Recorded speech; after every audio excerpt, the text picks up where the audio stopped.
আসসালামু আলাইকুম রহমতুল্লাহি ওয়া বারাকাতুহু। আমরা সবাই ভালো আছি? আলহামদুলিল্লাহ, আমরা শুকরিয়া আদায় করছি, সবাই ভালো আছি। শুরুতেই তোমাদেরকে অভিনন্দন। তোমরা জীবনের গুরুত্বপূর্ণ একটি ধাপে কৃতিত্বের সাথে সবচেয়ে ভালো রেজাল্টটা করেছ। এই রেজাল্ট করতে গিয়ে নিঃসন্দেহে তুমি স্বপ্ন এঁকেছ। একটা সময় স্বপ্ন দেখতা যে আমি এসএসসি দাখিলে A+ পাবো।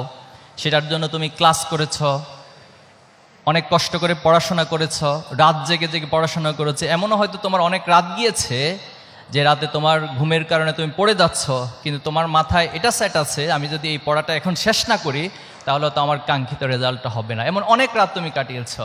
তোমার বাবা মা পাশে এসে তোমাকে সাহস জুগিয়েছে, শক্তি জুগিয়েছে। কখনো তুমি হয়তো অসুস্থ হয়ে গিয়েছো, একটু হতাশ হয়ে গিয়েছো বিভিন্ন কারণে। সে সময়টাতে শিক্ষকরা, অভিভাবকরা তোমাকে সাহস জুগিয়েছে এবং ফাইনালি তুমি পরীক্ষার মধ্য দিয়ে সৃষ্টিকর্তার একান্ত মেহেরবানি তোমাকে কবুল করেছেন, তুমি A+ পেয়েছো। এজন্য আমি সবাইকে কংগ্রাচুলেশন জানাচ্ছি। Congratulation all of you.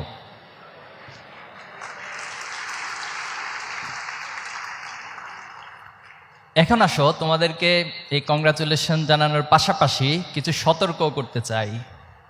সতর্কটা এই অর্থে করব যে আমাদের জীবনের অনেকগুলো ধাপ রয়েছে। আমরা বড় দাগে যদি চিন্তা করি, আমাদের লাইফের 3টে স্টেজ। কয়টা স্টেজ আমাদের লাইফের? 3টে স্টেজ। একটা হলো আমরা দুনিয়াতে আসার আগের একটা লাইফ ছিল। এই লাইফ সম্পর্কে হয়তো তোমরা অনেকে জানো, পড়াশোনা করেছো, অথবা অনেকের একটু কম জানা থাকতে পারে। আল্লাহ তাআলা সৃষ্টিকর্তা আমাদের রূহগুলোকে একসাথে করে সৃষ্টি করেছেন। আদম আলাইহিস সালামের পরে সবগুলো রূহকে একসাথে সৃষ্টি করে এক জায়গায় রেখেছেন। সেটার নাম কি? কে বলতে পারবা? কে বলতে পারবা? সেটাকে আলমে আরওয়াহ বলা হয়, অর্থাৎ রূহের জগৎ। রূহগুলোকে সব একসাথে রাখা হয়। এরপর আল্লাহ তাআলা যার জন্য যখন যে সময় বরাদ্দ রেখেছেন, যে পিতামাতা তার জন্য বরাদ্দ রেখেছেন, সেই পিতামাতার ওরসে তাকে দুনিয়াতে পাঠান। দ্যাট মিন্স যেদিন তোমার এই পৃথিবীতে আগমন হয়েছে সেদিন থেকে তোমার লাইফের আরেকটা স্টেজ শুরু হয়েছে। এই স্টেজটা ক্রমবর্ধমানভাবে চলতে থাকবে। তুমি শিশু থেকে হয়তো ক্লাস 1 বা প্রাতিষ্ঠানিক শিক্ষার আগে একটা সময় ছিল। এরপরে হচ্ছে ক্লাস 1 থেকে ক্লাস 5 পর্যন্ত, এটাকে আমরা প্রাথমিক শিক্ষা বলছি। এরপরে ক্লাস 6 থেকে 10, এই 10-এর পরে আবার তুমি ইন্টারমিডিয়েট, আরও অনেকগুলো ধাপ তোমাকে পার হতে হবে। তো যে 3টা লাইফের কথা বলছি, তুমি এখন মিডল পজিশনে আছো। এই লাইফটা কি শেষ হবে না আনলিমিটেড চলতে থাকবে? এই দুনিয়ার লাইফটা কি শেষ হবে একটা জায়গায় গিয়ে, নাকি আনলিমিটেড চলতেই থাকবে? একটা জায়গায় গিয়ে শেষ হবে। পৃথিবীতে দেখো, খুব মজার বিষয় হলো যে যত বড় হায়াতই পাক না কেন, হয়তো কেউ 1000 বছর হায়াত পেয়েছেন, অনেকে আরো বেশি পেয়েছেন, কিন্তু বাংলাদেশের প্রেক্ষাপটে এসে সেটা এখন 70 মোরলেস একটা জায়গায় এসে দাঁড়িয়েছে, গড়াইও। আবার আরেকটা মজার বিষয় হলো, পৃথিবীতে যে যত বেশি ক্ষমতাশালী হোক না কেন, হোক সেটা ফেরাউন, হোক সেটা নমরুদ, হোক পৃথিবীর আরো যত দাপটের সাথে পৃথিবীকে নিয়ন্ত্রণ করেছে, কন্ট্রোল করেছে, নেতৃত্ব দিয়েছে, পৃথিবীতে নিজেকে খোদা হিসেবে দাবি করেছে, কেউ কি এই কথা দাবি করতে পারছে যে আমি কোনোদিন মৃত্যুবরণ করব না? করে নাই। তোমাদের মধ্যে থেকে কেউ আছো যে কনফিডেন্ট, ভাই আমি মারা যাব না? নাই, এটা পসিবল না। এটা ইউনিভার্সাল ট্রুথ যে আমাকে একদিন আমার লাইফের একটা এন্ডিং পয়েন্টে পৌঁছতে হবে। তাহলে আমরা 2টা স্টেজ পাইলাম। যখন আমার লাইফের এন্ডিং হয়ে যাবে, আমরা কি বিশ্বাস করি যে আমাদের এই দুনিয়ার লাইফে আমি যে ভালো কাজগুলো করছি অথবা যে খারাপ কাজগুলো করছি, এটার জন্য আমাকে পরকালে আল্লাহর কাছে জবাবদিহিতা করতে হবে? এটা কি আমরা বিশ্বাস করি? বিশ্বাস করি। প্রত্যেকটা অ্যাকশনের একটা রিয়াকশন থাকে। তুমি যত ভালো কাজ করবা, এটা দুনিয়াতে যেমন তুমি ফিডব্যাক পাবা, আবার আখেরাতেও পাবা। আবার তুমি খারাপ কাজ করছো, হয়তো তোমার কাছে সাময়িক মনে হবে যে তোমার তো কোনো শাস্তি তুমি পাচ্ছ না, তুমি তো কোনো পানিশমেন্ট ন্যাচারালি পাচ্ছ না, কিন্তু তোমাকে অপেক্ষা করতে হবে। একটা টাইমের পর আল্লাহ তাআলা অবশ্যই তোমাকে একটা পানিশমেন্টের সম্মুখীন করবেন। এজন্য আমাদের এই 3টে লাইফ নিয়ে মূলত আমার সংক্ষিপ্ত আলোচনা। এই 3টে লাইফের আমরা এখন মিডল পজিশনে আছে। আগের লাইফটা নিয়ে কারো কোনো কথা নেই, এখানে কোনো হিসাব নিকাশ হবে না, এখানে কোনো জবাব দিতে হবে না। কিন্তু দুনিয়াতে আসার পর যে লাইফটা আমি লিড করছি, এটার উপর বেস করে আমার দুনিয়ার সফলতা এবং আখিরাতের সফলতা নির্ভর করছে। তোমরা এবছর যারা পরীক্ষা দিয়েছ, 19 লক্ষ সামথিং পরীক্ষার্থী 2025 সালে এসএসসি এবং ইন্টারমিডিয়েটে অংশগ্রহণ করেছ। এর মধ্য থেকে তোমরা পাস করেছো 13 লক্ষ সামথিং, আর এ প্লাস পেয়েছো, জিপিএ 5 পেয়েছো 1,39,000। কিন্তু মজার বিষয় হচ্ছে এই 1,39,000 এ প্লাস পাওয়ার পরেও বাংলাদেশের বিশ্ববিদ্যালয় এবং মেডিকেল, সরকারি মেডিকেল সবগুলো যোগ করলে সংখ্যাটা দাঁড়ায় 61,449টি আসন। তার মানে তোমরা যে পরিমাণে এ প্লাস সারা দেশে পেয়েছো, এ সবার জন্য বাংলাদেশের সরকার বা অথরিটি বিশ্ববিদ্যালয় এবং মেডিকেলে তোমার জন্য পর্যাপ্ত আসন বরাদ্দ রাখছে না। তাহলে তোমাকে কতটা কম্পিটিশনের মধ্য দিয়ে যেতে হবে। এখন আমি কিছু কোশ্চেন তোমাদেরকে করব। এইচএসসি এবং আলিমে তোমরা এ প্লাস পাবা, এই আত্মবিশ্বাস কার কার আছে? ইন্নালিল্লাহ, এখানে 50% হাত তোলো নাই, ব্যাপার কি? তাহলে হাল ছেড়ে দিছ? আচ্ছা, এরপরে আরেকটা কোশ্চেন, যে তোমার মধ্যে এই আত্মবিশ্বাস আছে, আমি যদি স্বপ্ন দেখি, পরিশ্রম করি, আমি এই 61,000 আসনের মধ্য থেকে আমার জন্য একটা আসন কনফার্ম করতে পারবো ইনশাআল্লাহ। এরকম কে কে আছো? ইনশাআল্লাহ। ভবিষ্যৎ আমরা কেউ জানি না, বাট আমরা স্বপ্ন দেখব, আল্লাহর উপর তাওয়াক্কুল করব। আরো কিছু কোশ্চেন তোমাদেরকে করি। তোমাদের মধ্য থেকে ডাক্তার হতে চাও কে কে?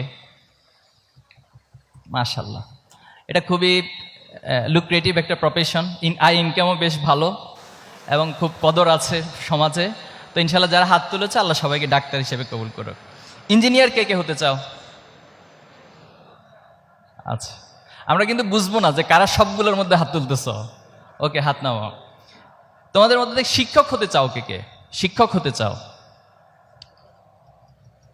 শিক্ষক হতে চাওয়ার সংখ্যাটা বেশ কম। ব্যবসায়ী হতে চাও কে কে?